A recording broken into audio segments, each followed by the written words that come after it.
Habari, kwa majina naitwa Happy Nsumule na leo tupo na mtaalamu wa kilimo.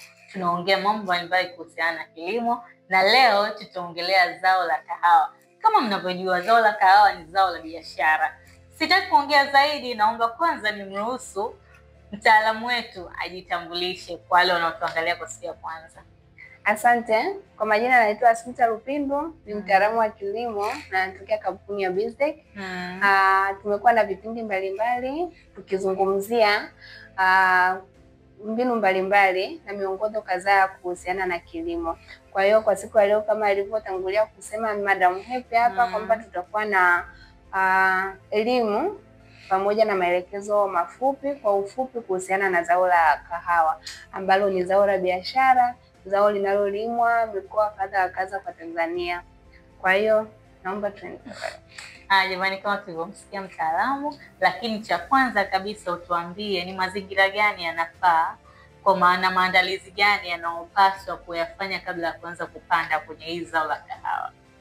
Sawa. Kwenye kilimo cha kahawa, kwanza kabisa mkulima anatakiwa atambue eneo la kahawa la kulima au kupanda hiyo kahawa. Sababu gani? Kuna aina tofauti za kahawa. Na kwa Tanzania tuna aina kuu mbili za kahawa zinazolimwa Tanzania. Kuna kahawa za Arabica na Robusta. Kwa hiyo kutambua eneo ni lazima kulima aina ya kahawa ni lazima tutambue kwamba ile eneo linakubaliana na hiyo aina. Mfano tukianza kwenye kahawa ya Arabica. Hii ni aina ya kahawa ambayo inastawi kwenye maeneo ya milima, minuko na yenye mvua nyingi. Kwa Tanzania mikoa ambayo aina ya Arabica inastawi vizuri ni pamoja na Kilimanjaro, kuna Songwe, Ruvuma, Iringa na Mbeya. Hii mikoa inalimwa sana, pamoja na Ruvuma. Arabica inalimwa kwa wingi sana na ndipo maeneo ambapo Arabica inastawi. Lakini tukija kwenye aina ya pili ya Robusta, hii hapa inahitaji tu mvua za wastani pamoja na maeneo ya kawaida tu yenye joto la kawaida. Kwa hiyo maeneo ya Tanzania yanayolimwa zaidi Robusta ni mkoa wa Kagera ambapo kuna Muleba pamoja na Bukoba. Kwa jambo la kwanza lazima angalie, je, eneo lilopo aina ipi inayostawi, aina ipi inalimwa. Lakini baada ya kutambua eneo, hakikisha sasa kwenye hilo eneo udongo una rutuba ya kutosha, udongo uko umeandaliwa vizuri. Lazima andae shamba vizuri, na maandalizi ya shamba yanaendana pamoja na kuandaa shimo. Kahawa ni zao la muda mrefu tofauti na mahindi au mazao ya mwaka mmoja. Kwa hiyo ni zao la muda mrefu, kwa hiyo upandaji wake ni tofauti kidogo na mazao mengine ya kawaida. Yenyewe upandaji wake lazima tuandae kwanza shimo, na hili shimo la kupanda mche wa kahawa natakiwa achimbe kwenye maandalizi ya shamba vile, achimbe shimo la urefu wa sentimita 60 zile kina. Sentimita 60 kwenda chini na upana juu iwe sentimita 50. Kwa kisha chimba vile, tunashauri kwamba aweke na samadi moja kwa moja. Kwa hiyo anapochimba sentimita 30 za juu kwenye kina anaweka pembeni, na zile 30 za chini anaweka pembeni. Kwa hiyo baadaye atachukua zile 30 za mwanzo za juu, atachanganya na samadi iliyooza vizuri, anaitia kwenye hilo shimo tayari kwa ajili ya kuelekea kupanda. Sasa unaweza ukatuambia ni miche gani mizuri kwa ajili ya kupanda na namna gani sahihi ya kutunza?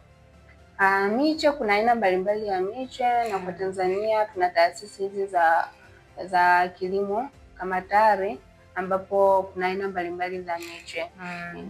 Kwa hiyo mkulima kulingana na eneo alipo na ushauri anaopata kutoka kwa mtaalamu wake wa kilimo, atashauriwa ni aina ipi ya miche ambayo itastawi hapo vizuri. Lakini cha kuhakikisha kabla hajapanda, hakikisha kwamba miche anayoenda kuipanda shambani iwe yenye afya njema, miche ambayo haijaathiriwa na wadudu au ugonjwa wowote.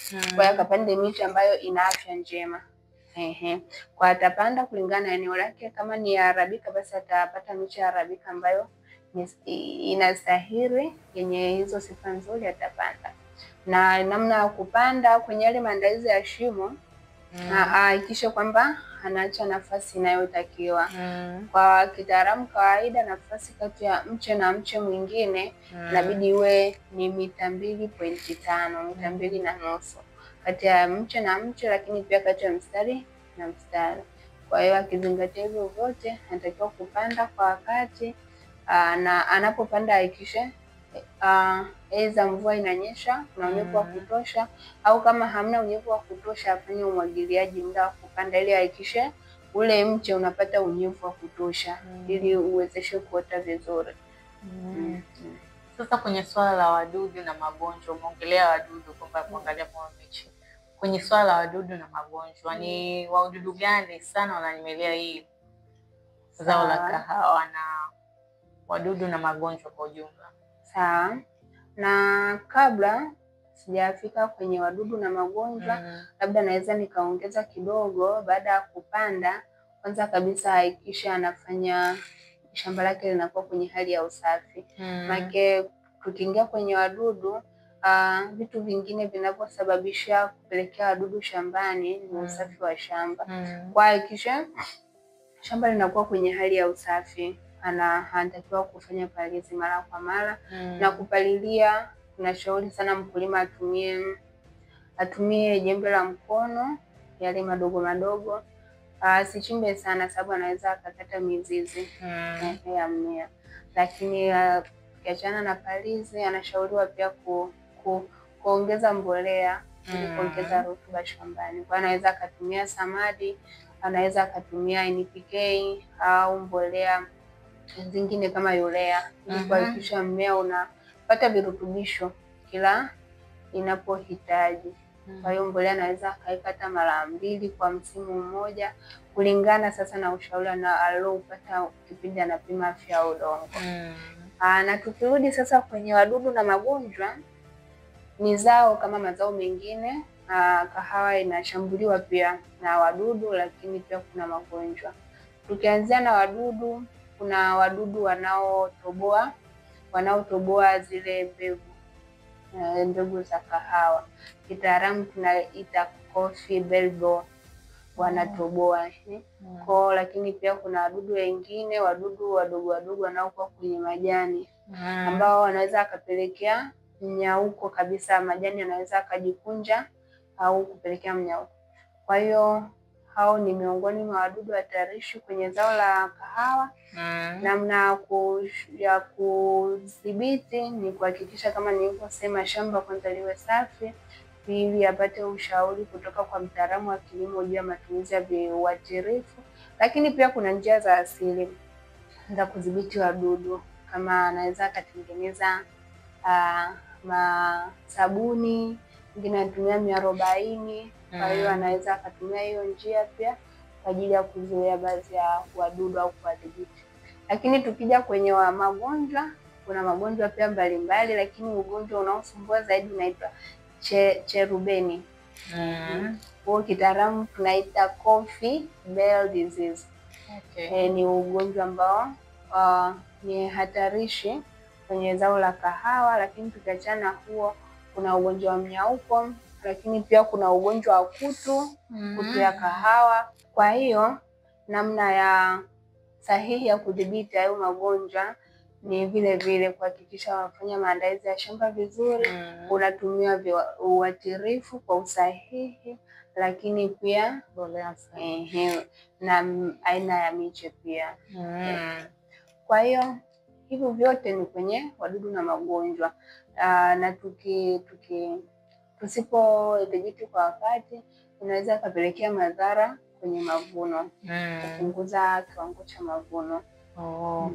Kwa hiyo hapo umesema mavuno. Kwa hiyo kahawa inachukua muda gani kukomaa, na namna nzuri au sahihi ya kuhifadhi, kuchakata na kuvuna ni ipi?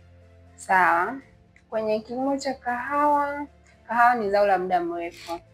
Kwa hiyo hadi kuja hatua ya kukomaa au kuanza kutoa mavuno ya kwanza, kahawa kwa aina nilisema kuna aina 2. Kwa Arabica yenyewe inachukua muda mrefu zaidi, ni kati ya miaka 3 hadi 4. Lakini kwa Robusta inachukua kati ya miaka 2 hadi 3. Kwa hiyo ndani ya huo muda ndipo mmea unaweza ukaanza kutoa maua. Na baada ya kutoa maua sasa huchukua muda wa miezi 7 hadi 9 ili tunda liwe limekomaa vizuri tayari kwa kuvuna. Na namna ya kutambua kwamba hili tunda liko sahihi tayari kwa kuvunwa, basi utakuta rangi inabadilika ya tunda kutoka rangi ya kijani hadi nyekundu. Kwa hiyo mkulima anashauriwa kuvuna lile tunda ambalo lina rangi nyekundu kabisa. Hilo ndio linakuwa tayari limeiva, limekomaa vizuri kwa ajili ya kuvuna, na anavuna kwa kuchuma na mkono. Kwa baada ya kuvuna, tukija kwenye salako ukasema jinsi ya kuchakata, kuna aina mbili za kuchakata ama tuseme kuprocess kahawa. Aina ya kwanza ni aina ya uchakataji wa maji, tunatumia maji. Kwa hiyo njia ya kutumia maji, process yake inahusisha na kutoa maganda yale ya nje na kubaki na kahawa zile mbegu tu. Lakini aina ya pili ni uchakataji unaitwa uchakataji kavu. Hiyo kavu ni haihusishi kutoa yale maganda. Na maana tunda linakaushwa vile vile na ganda lake. Kwa hiyo hizo ndizo njia mbili tu zinazotumika kwenye kuprocess kahawa. Na baada ya hapo basi zikishakauka vizuri, mkulima anatakiwa zihifadhi kwenye magunia yanayohitajika kwa ajili ya kuhifadhia kahawa, yanaitwa jute. Kwa atatumia hayo magunia masafi ahifadhi kahawa na kuhifadhi kwenye sehemu salama yenye hewa nzuri na sio rafiki kwa wadudu. Kwa mtazamaji anaotusikiliza leo na mtu ambaye anataka kulima kilimo cha kahawa, anayetaka kujifunza zaidi au ana maswali, anaweza kupataje? Kwa maelezo zaidi anaweza akatufuatilia kupitia mfumo wetu wa Kilimo Bando, ambapo unapatikana Play Store. Yoyote anaweza akaingia akaupakua huo mfumo, na ndani ya mfumo ataenda kupata kila kitu ambacho BEESTECH tunakifanya, na anaweza ueleza chochote kuhusiana na huduma yote anayohitaji na kwa maelezo zaidi ya hizi shauri za kilimo. Lakini pia anaweza akatufuatilia kwenye mitandao yetu ya kijamii kama Instagram, Facebook pamoja na YouTube. Lakini asisahau kutembelea kwenye tovuti yetu ya BEESTECH. Huko ndiko atakapoweza kupata maelezo zaidi. Anaweza kauliza zaidi maswali au kupenda kujua vitu zaidi kuhusiana na BEESTECH, Kilimo Bando na huduma zote zinazotolewa na BEESTECH kwa wakulima.